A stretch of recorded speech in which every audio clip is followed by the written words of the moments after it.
Salam cerdas, Ibu, Bapak, saudara-saudara para pembelajar ekonomi yang saya hormati dan cintai. Kembali kita berjumpa dalam sesi komentar berita media massa. Nah, kali ini kita akan mengomentari berita tentang posisi atau keadaan utang luar negeri Indonesia per akhir September 2024 yang diumumkan oleh Bank Indonesia beberapa jam yang lalu. Nah, biasanya memang Bank Indonesia tiap pertengahan bulan itu mengumumkan keadaan utang luar negeri 1,5 bulan sebelumnya, berarti kondisi sampai dengan akhir September 2024. Nah, nampaknya rutinitas Bank Indonesia ini dan juga arti penting topik ini, utang luar negeri, itu membuat media cukup cepat ya memberitakannya. Dalam hitungan menit bahkan jam ataupun bahkan menit itu langsung pada memberitakan. Ini sebagai contoh, Antara News langsung memberitakan, kemudian ada liputan6.com, ada kontan.co.id, ada detik.com, ada merdeka.com, ada Sindu News, Ekbis. Nah, Kontan bahkan memuat beberapa berita, itu lalu Kompas juga, dan seterusnya. Jadi satu media massa bahkan terutama media massa yang fokus di bidang ekonomi menurunkannya menjadi 2-3 berita ya. Nah, asal-usul dari berita itu adalah rilis Bank Indonesia. Nah, ini menarik ya, Bank Indonesia dalam hal ini tidak melakukan jumpa pers dengan bersifat forum gitu ya, misalnya memanggil jurnalis lalu ada pejabat yang menyatakan, tidak demikian, tetapi hanya berupa siaran pers tertulis dikirim kepada media massa. Tetapi karena memang topik ini selalu ditunggu mungkin oleh media massa, itu maka langsung seketika diberitakan. Nah, ini di lamannya disajikan oleh Bank Indonesia, judulnya Utang Luar Negeri Indonesia Triwulan 3 2024 terkendali. Ya, kira-kira begitu ya. Dan nanti rilis tersebut dikatakan dilakukan oleh Departemen Komunikasi Bapak Ramdan Denny Prakoso. Ya, semacam itu. Nah, kita lihat saja ya medianya dulu, baru nanti kembali ke sini. Bagaimana mereka memberitakan. Ini ambil contoh Kontan. Kontan memberi judul yang langsung melakukan penilaian ya. Jadi tadi ini kita perhatikan bahwa Bank Indonesia menyebutnya utang luar negeri Indonesia triwulan 3 2024 terkendali, tetapi Kontan memuat judul utang luar negeri pemerintah bengkak 8,4% pada kuartal 3 2024. Nah, dengan demikian para pembelajar ekonomi kita nanti bisa menyempatkan diri ya untuk hal-hal semacam ini, yang indikator-indikator yang relatif menjadi pusat perhatian analisis ekonomi. Kita bandingin tuh para media gitu memberi judul seperti apa, lalu kita baca isinya. Ada judul yang kadang tidak bersesuaian, tidak terlalu sesuai atau tidak ditopang oleh uraiannya. Itu mungkin juga cara media tersebut agar clickbait bisa juga. Tetapi bisa juga memang si jurnalis tersebut yang melaporkan punya pandangan seperti itu, meskipun sifatnya berita, tapi dia meng-highlight kan gitu. Kita bacakan ini karena judulnya cukup bombastis ini, Kontan dari Mbak Sipa Nurpadila, reporternya, editornya Tri Sulistiowati. Ini perempuan semua, jadi agak galak mungkin ya. Mbak Sipa ini termasuk yang sering kontak saya untuk minta komentar. Jadi salah seorang reporter yang menurut saya cerdas, pertanyaannya bagus-bagus. Nah, kita bacakan saja. Bank Indonesia mencatat utang luar negeri pemerintah meningkat 8,4% pada kuartal 3 2024. Jadi yang di-highlight dia adalah utang pemerintah ya. Kalau tadi kan utang luar negeri keseluruhan. Jadi dikutip oleh Kontan ini bahwa Direktur Eksekutif tadi yang membuat penjelasan tertulis tadi, jadi bahannya itu mengatakan posisi triwulan 3 itu sebesar 204,1 miliar untuk utang luar negeri pemerintah. Nah, itu meningkat 8,4% jika dibandingkan periode yang sama setahun yang lalu. Nah, padahal pada kuartal sebelumnya, pada kuartal 2 ini itu sebetulnya dibandingkan tahun sebelumnya turun. Berarti di kuartal 3 inilah terjadi peningkatan utang luar negeri pemerintah yang banyak. Kira-kira membacanya begitu. Nah, Sebagai tambahan informasi, utang luar negeri itu terdiri dari utang luar negeri pemerintah, utang luar negeri Bank Indonesia, dan utang luar negeri swasta. Nanti kita baca di Bank Indonesianya. Kita lanjut dulu untuk kontan yang fokus pada utang luar negeri pemerintah.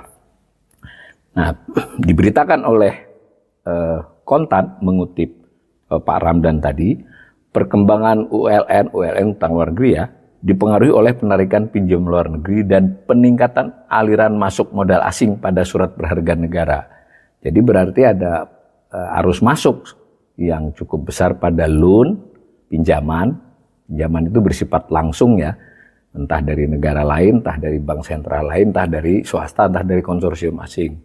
Jadi sedangkan yang kedua dari aliran modal asing yang membeli surat berharga domestik. Tapi kita perlu ingat betul ya, ini adalah konteks bulan September. Karena nanti Oktober, November sebenarnya sudah ada berita-berita lain, tapi kan belum ada data totalnya. Nah,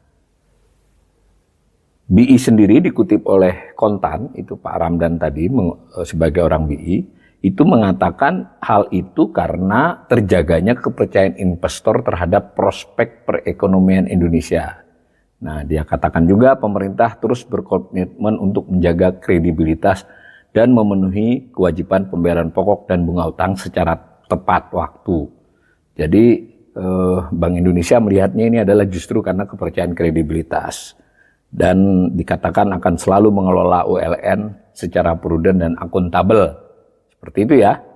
Nah, ditambahkan oleh jurnalis ini sebagai salah satu instrumen pembiayaan anggaran pendapatan dan belanja negara (APBN), pemanfaatan ULN terus diarahkan untuk mendukung pembiayaan sektor prioritas dan seterusnya lah.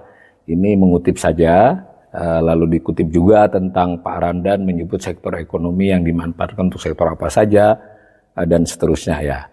Nah, mari kita lihat dari Bank Indonesia sendiri yang dikutip oleh kontan tadi secara umum apa. Nah, di rilis Bank Indonesia itu tidak hanya utang pemerintah ya, ini judulnya utang luar negeri Indonesia triwulan 3 2024 terkendali. Nah, tadi si kontan lebih menyoroti pada utang luar negeri pemerintahnya saja. Nah, dikatakan oleh Bank Indonesia, utang luar negeri Indonesia pada triwulan 3 2024 terkendali. Posisi pada triwulan 3 tercatat sebesar 427,8 miliar dolar. Nah, secara tahunan tumbuh sebesar 8,3% dibandingkan triwulan lalu ya, dibandingkan triwulan waktu yang sama tahun lalu. Jadi kalau posisi itu adalah tanggal ya, bukan arus. Jadi tanggal 30 September 2024 dibandingkan tanggal 30 September 2023 itu year on year-nya begitu.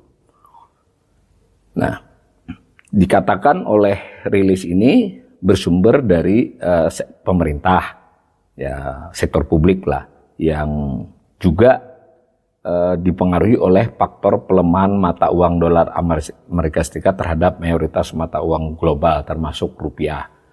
Nah, tetapi ada highlight, ULN pemerintah tetap terkendali. Ini penting nih buat kita nih. Rilis Bank Indonesia menyatakan ULN pemerintah tetap terkendali.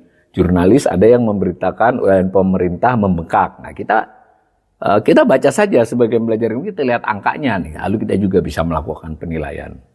Nah, persis sama karena tadi kontan mengutip ini, jadi utang luar negeri pemerintah itu 204,1 miliar dolar dari total 427,8 tadi ya. 427,8 itu seluruh ULN, utang luar negeri termasuk swasta dan BI. Sementara yang pemerintah ini kurang lebih berapa di sini 204,1. Hampir separuh ya, kurang sedikit dari separuh. Nah, disebutkan dipengaruhi oleh penarikan pinjaman luar negeri dan peningkatan aliran masuk modal asing pada SBN. Tadi diberitakan oleh kontan demikian. Nah, tadi kontan juga mengutip kalimat-kalimat ini. Jadi ini dipecah, disampaikan oleh media kontan, dan tadi saya sudah periksa juga beberapa media ya serupa dengan kontan, mengolah kalimat-kalimat yang panjang dari rilis ini menjadi beberapa paragraf karena itu memang buat orang kebanyakan netizen itu biasanya lebih enak baca media dibandingkan baca rilis ini ya. Rilisnya ya satu paragraf bisa ada 10 kalimat. Kalau di media kan Ada semacam kaedah ya, umumnya media itu satu paragraf maksimal 3 kalimat, banyak yang 1 kalimat bahkan.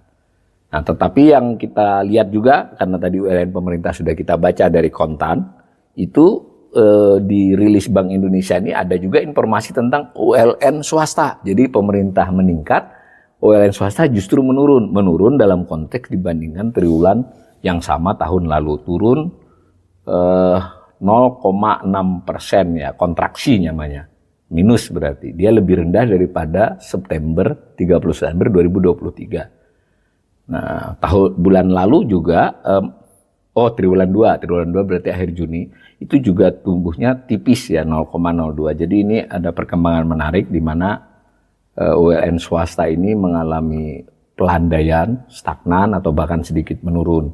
Nah, dijelaskan di sini ada kaitannya dengan ULN lembaga keuangan. Jadi lembaga keuangan antara lain bank ya. Jadi utang bank itu relatif mengecil ya terhadap posisi utang luar negerinya bank.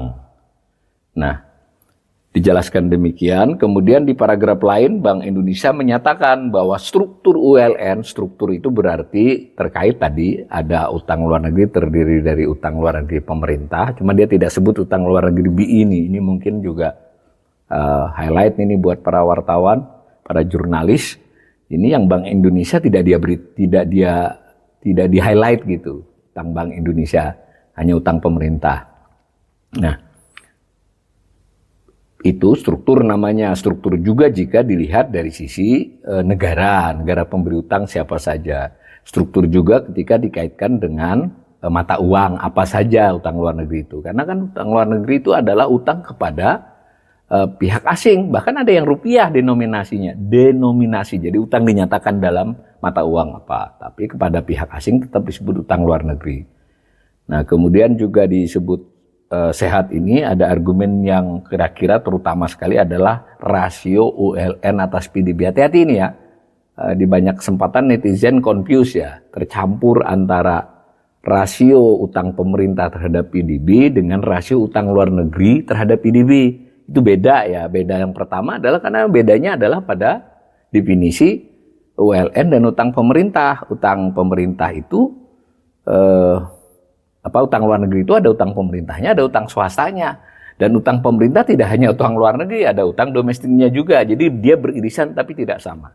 Nah, sedangkan PDB-nya tentu sama ya. Cuma biasanya dalam perhitungan PDB yang untuk utang pemerintah itu memakai rupiah, sedangkan PDB yang ULN ini cenderungnya memakai dolar, tapi dengan kurs yang sama yaitu seimbang ya. Tetapi karena memang pembilangnya tadi ULN itu beda dengan utang pemerintah, rasionya beda. Ini rasionya masih di kisaran berapa itu tadi disebutkan 31,1%.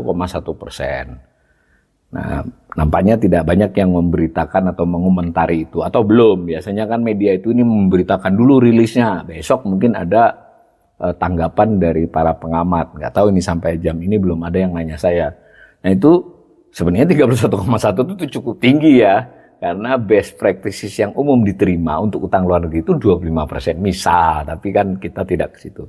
Lalu juga Bank Indonesia menganggap itu sehat karena utangnya itu 84% itu jangka panjang. Jangka panjang berarti lebih dari 1 tahun.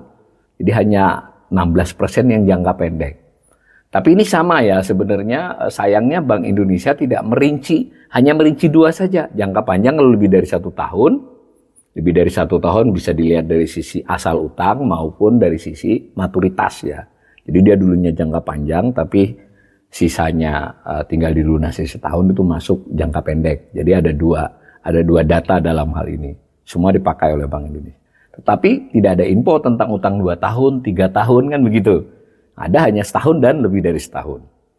Nah, dan seterusnya. Intinya Bank Indonesia mengatakan ini oke lah semua keadaannya, dan Bank Indonesia menyatakan rilis ini disertai dengan sebuah dokumen. Nah, ini saya tunjukin dokumennya ya. Sebenarnya dokumennya tuh panjang kali lebar kali tinggi ya. 70 halaman. Ini saya langsung lompat ke halaman 34-nya di depan. Jadi ada covernya. Nah, ini contoh di dalam di bagian awalnya ini tabel 1 ya. Di depannya ada definisi-definisi cakupan. Ini sangat baik nih buat para pembelajar ekonomi. Meskipun ini tidak banyak berubah ya karena ada metadatanya. Mungkin selama 5 tahun definisinya masih sama. Tahun 2020 ya kalau tidak salah terakhir itu, atau 2012 bahkan. Kita bisa lihat supaya jangan confuse nih. Yang paling sering confuse adalah utang luar negeri dengan utang pemerintah. Itu jelas beda ya. Ini kan kelihatan nih. Ya. Nah, kemudian juga kita melihat di situ dijelaskan pengertian dan sebagainya. Nah, banyak informasi tentang mata uang, tentang negara, tentang jatuh tempo, tentang risiko. Nah, ini saya sarankan untuk mengunduh file ini tidak hanya berdasarkan rilis dari Bank Indonesia tadi saja. Kemudian kanal ini sudah beberapa kali sebenarnya membahas tentang utang luar negeri. Mungkin yang relevan adalah yang kami tayang sekitar 2 bulan yang lalu ya ini ya. 2 bulan yang lalu itu berarti pada waktu itu datanya. Berarti pada waktu, kalau ini September, Oktober, berarti pada waktu data sampai dengan Agustus kalau tidak salah. Nah ini saya waktu itu membahas utang luar negeri itu tetap kegedean menurut saya. Lalu apa saja risikonya? Nah itu diulas di situ. Silakan buat Pak Belajar Ekonomi yang belum sempat melihat ini dilihat ulang. Nanti bisa diupdate datanya dengan data yang sekarang. Nah, izinkan juga saya menyampaikan kalau saya gambar nih jadi begini nih tadi nih. Ini tentu ibu bapak saudara harus mengolah ya, nggak di BI tidak menyediakan langsung. Sediainnya tadi yang disediain begini nih. Nah, itu kalau ini berarti hasil olahan sejak 97 bahkan. Nah ini ada pemerintah dan Bank Indonesia saya jadiin satu, yang biru, yang marun. Ini adalah swasta, ini totalnya, ini yang tadi 427,78 miliar dolar ya, miliar dolar jangan lupa. Nah itu tadi ada swastanya 195, yang berdua itu 231,2. Nah ini yang harus hati-hati, tapi untuk kali ini kita tidak komentari. Nanti kanal ini akan membahas khusus utang luar negeri Bank Indonesia yang agak melesat belakangan ini. Tapi kali ini kita komentar terhadap berita umumnya dulu. Lalu kalau khusus pemerintah, ini kan pemerintah dan BI, yang ini swasta. Ini kalau khusus pemerintah, kalau digambar begini nih, saya ambil dari 2004 saja. Nah itu 204 miliar dolar ya. Ini kita buat kenaikannya. Jadi saudara-saudara juga bisa melakukan ini setelah menyusun datanya. Nah lalu swasta tadi kan, ada swasta nih.